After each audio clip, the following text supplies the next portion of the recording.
guys, andito po tayo sa Philippine Expo dito sa Eugene Park. Kami Pilipino dito, more on Filipino food. Ang inaano talaga nila ina-offer dito. Ayan, more on barbecue. Kanina nagsisig kami. Ayan, dami tao. Net, pakibidyo mo nga ako dito sa dito.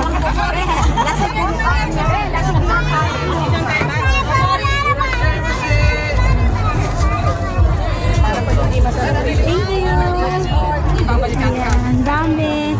Ito yung talagang dinalayo dito ng mga ano din, ng mga Pilipino. Ayan, pag may ganitong expo. Ayan. Parang ano siya, sa isang taon daw is, ano siya, parang sa isang taon is 2 beses lang. Ayan, more Filipino food talaga. Kaya talagang dinalayo ng mga Pilipino dito.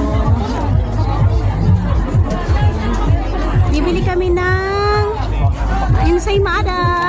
Ayan. Ayan. Chicken, roast chicken. Ayan. Ensaymada. O, haba ng pila. Roast chicken.